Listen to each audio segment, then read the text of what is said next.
I'll make you a bet. You know Genghis Khan's cavalry was famous for their fighting skills. They conquered more than 40 countries. That was an enormous territory. But what you may not know is, they may have been among the first to use early forms of biological weapons. According to historical records, there was a time when a city under siege could barely hold on. The Mongols placed plague-infected bodies on catapults and hurled them into the opposing city. This caused the city to be devastated by the plague. When the defenders opened the gates in desperation, the disease spread even further. This became one of the earliest examples of biological warfare. And hidden within this story lies the deadliest toxin known to mankind, tetanus toxin. Tetanus toxin is incredibly potent. Just 2.5 nanograms per kilogram of body weight is powerful enough to kill. To put it in perspective, even the tiniest dose could kill hundreds of people. That's how lethal it is.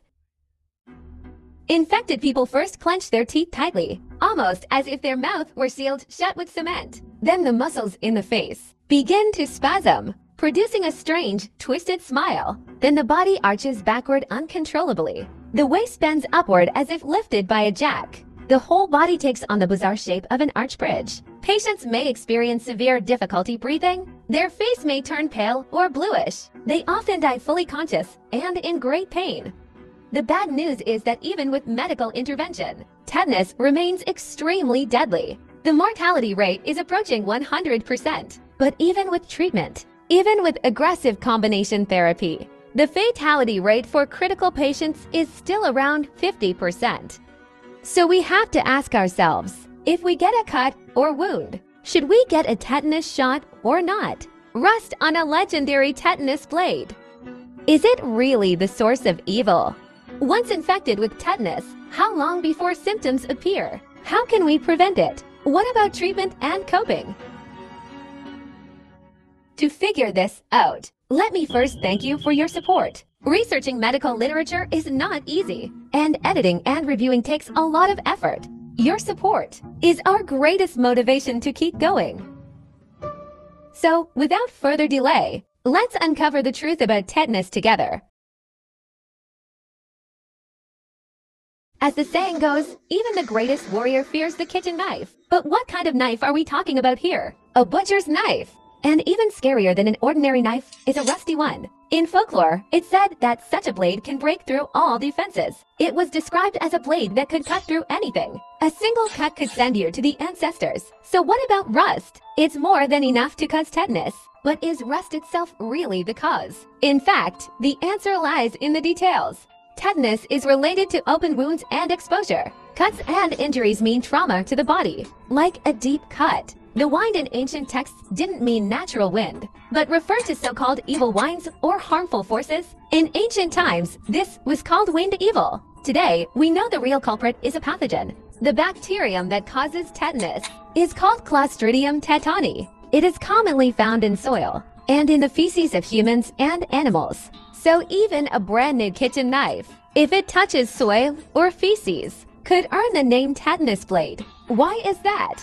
On battlefields filled with wounds and dust, tetanus was especially common. But why is tetanus so lethal? Why does it cause such bizarre symptoms? Why does it twist the body in such strange ways? What explains these unusual postures? This is mainly because the toxin affects the human nervous system. The toxin, called Tetanus.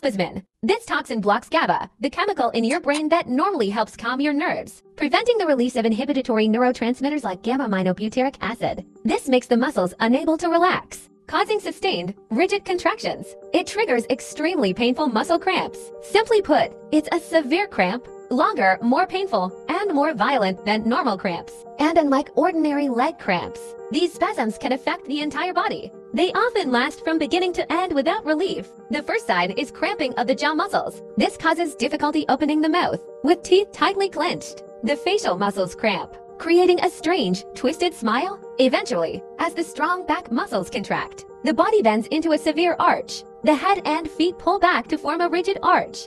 Even the soles of the feet are stretched unnaturally. What makes it worse is that the slightest sound or touch can trigger spasms. Without treatment, patients often die from spasms in the throat muscles, leading to choking, or from respiratory failure when the chest muscles seize up. The mortality rate is nearly 100%. So here's the question. What kinds of wounds are more likely to cause tetanus?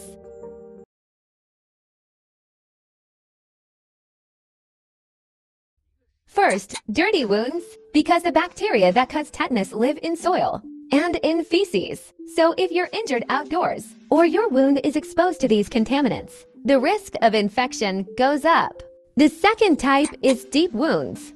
The tetanus bacteria are anaerobic, which means they grow where there's no oxygen. Deep, narrow wounds make it hard for air to get in, and dead tissue has no blood supply, creating the perfect low-oxygen environment. That's why puncture wounds from nails or needles, animal bites, especially from animals that often carry germs, as well as burns or injuries from explosions, all need extra attention. Some people might wonder, burns are not small, narrow wounds, so why should we be careful? Here's why. A burn may look superficial on the surface, but in reality, the tissue underneath the skin is often dead. That means there's no blood supply, creating an even more dangerous low-oxygen environment. So here's another question. What should I do if I contract tetanus?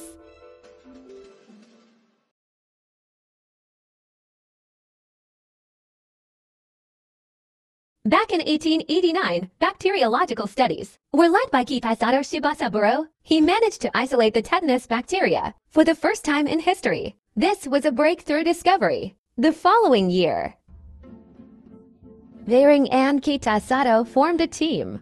Their work focused on tetanus treatment. They injected small amounts of the toxin into guinea pigs, gradually increasing the dose bit by bit, with each increase, until the guinea pigs could tolerate larger doses and still remained alive. At that point, Bering stopped the test. But Kitazado didn't stop. He went further. He collected blood from the surviving animals and extracted the serum. That serum was injected into healthy guinea pigs that had never been exposed to the toxin. Then those guinea pigs were given a lethal dose of the toxin. It was enough to kill under normal circumstances, but in the end, the guinea pigs survived.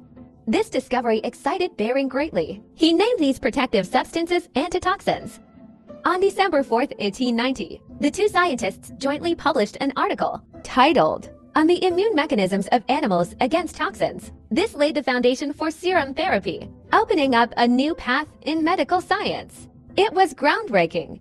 Today we know that serum works against certain toxins because it contains antibodies against them. When animals are given several small doses of a toxin, their bodies produce antibodies. These can then be injected to give passive immunity.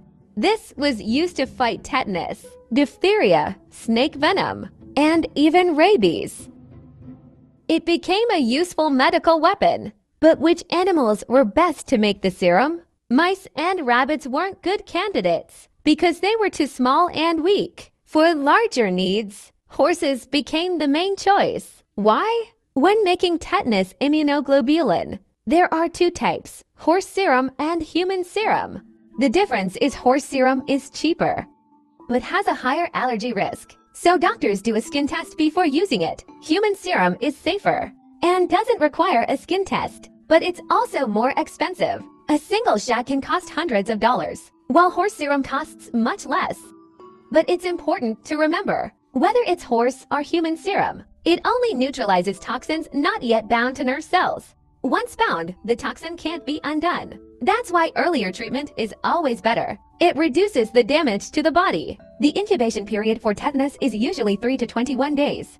How long it lasts depends on the infection site and its distance from the central nervous system. The closer the wound is to the nervous system, the faster the toxin reaches nerve cells. This shortens the incubation period and makes it more dangerous. That's why it's best to get treated within 24 hours. Getting an injection in time is crucial. In addition, cleaning the wound thoroughly is also vital because serum only neutralizes free toxin, while the tetanus bacteria remain in the wound. The good news is tetanus bacteria don't spread through the body. They can't infect other tissues or organs. They only survive in deep, oxygen-poor wounds. That's why doctors remove all foreign objects and dead tissue and wash the wound repeatedly.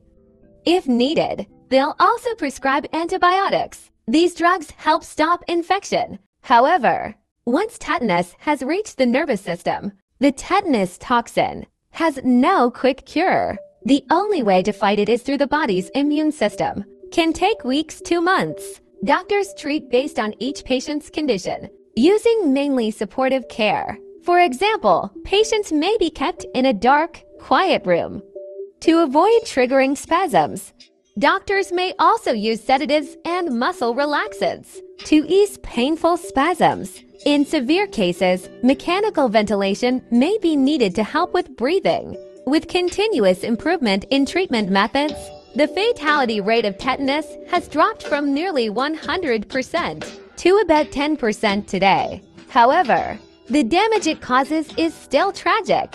Once the toxin damages the nerve cells recover very slowly. It can take weeks or even months. And for elderly patients or those with severe injuries, the fatality rate is still high. So is there a more proactive way to prevent it?